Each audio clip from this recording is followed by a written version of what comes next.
সবাই কেমন আছেন? আশা করি ভালো আছেন। তো ছাদ বাগানে চলে আসলাম। আজকে যে বেগুন গাছ দুটা লাগিয়ে দিলাম, আর সে দেখাবে ডালিম গাছের যত্ন পরিচর্যা কিভাবে করতে হয়। এই সাইডে আমার অনেক ডালিম গাছ, তারপরে ডালিম গাছের গোড়ায় কিচেন কম্পোস্ট বা সার, গোবর, জৈব সারও দেওয়া যায়। তারপরে এভাবে করে মাটির গোড়া আলগা করে নিতে হবে।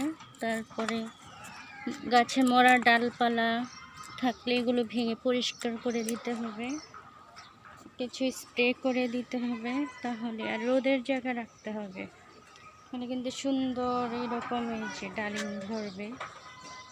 তো আমার একটা দুইটা এদিকে আছে আরও ডালিম গাছ, তিনটা চারটা পাঁচটা টানার গাছ, 6টা। ছাদ বাগানটা ঘুরে আসি। মূলা শাক, করলা গাছ, লেবু গাছ, লেবু ধরে আছে, মালবেরি ফলের গাছ, আর এদিকে তো নিম গাছ, করমচা, তারপর আমড়া, লাল জামরুল, কাঁঠাল, কচু শাক, লাল শাক, থানকুনি পাতা, এই হচ্ছে সাদা জামরুলের গাছ, মাধবী পেয়ারা, সজনে, তারপরে আতা ফলের গাছ, আর এদিকে বড়ই গাছ, সবজি গাছ, পুঁই শাক, চিচিঙ্গা, তারপরে কুমড়া, বরবটি, সব ধরনের সবজি গাছ এদিকে। আর এদিকে মাটি রেডি করতেছি গাছের জন্য।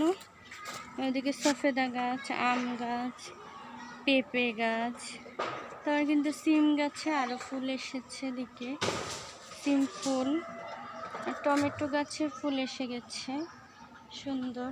আর এদিকে লাউ গাছ দিয়েছি। তো এদিকে সফেদা ধরেছে, আনার গাছ এদিকে। আর এদিকে সব হাতের চারা করা মরিচ, সুন্দর মরিচ গাছগুলো হচ্ছে। আর এদিকে পেয়ারা গাছ, থাই পেয়ারা গাছ এটা। আর এদিকে আছে আমার লাউ গাছ, এদিকে হচ্ছে বিলাতি ধনেপাতা, দেশি ধনেপাতা, এদিকে সিম গাছ বেয়ে উঠেছে। আর এদিকে হচ্ছে চন্দ্রমল্লিকার কলি এসে গেছে, নানা রকম ফুলের গাছ, কলা গাছ, আর এদিকেও নানা রকম ফুল গাছ। তো এই গাছগুলো আমি এটা দিয়ে কাজ করি, এটা হচ্ছে হাতের নারকেল কোড়ানি, তো বাসায় এটা দিয়ে কোনো কাজ হয় না, তাই এটা বাগানে নিয়ে আসলাম। আর এদিকে হচ্ছে সুন্দর ফুল ফুটে আছে,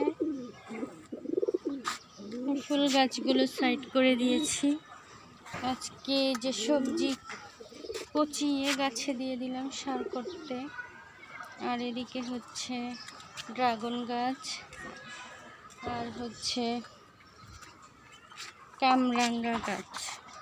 আর এদিকে আমার কবুতরগুলো খাবার খাচ্ছে, বসে আছে ভিতরে। আর এই হলো আমার মুরগিগুলো, বড় হচ্ছে, খাবার খাচ্ছে। তার এদিকে তো দেখালাম যে বেগুন ধরে আছে, গাছ লাগিয়ে দিলাম। সিম গাছ হচ্ছে একটা, লাল আখের গাছ, লেবু গাছ। আর এদিকে তো মালবেরি ফল বড় হয়ে পাকছে, লাল হয়ে আছে, একদম পেকে গেছে। এদিকে পাতাবাহারি স্নেক গাছগুলো, আদা গাছ, তাদিকে আছে পেঁয়াজ, রসুন, তারপরে এটা একটা গাছ হচ্ছে, একটাই গাছ বেড়ালে ভেঙে দিয়েছিল, শসা গাছ, কলা পাতার গাছ। তো সবাই সাপোর্ট করে পাশে থাকবেন, ভালো থাকবেন সবাই। আল্লাহ হাফেজ, আসসালামু আলাইকুম।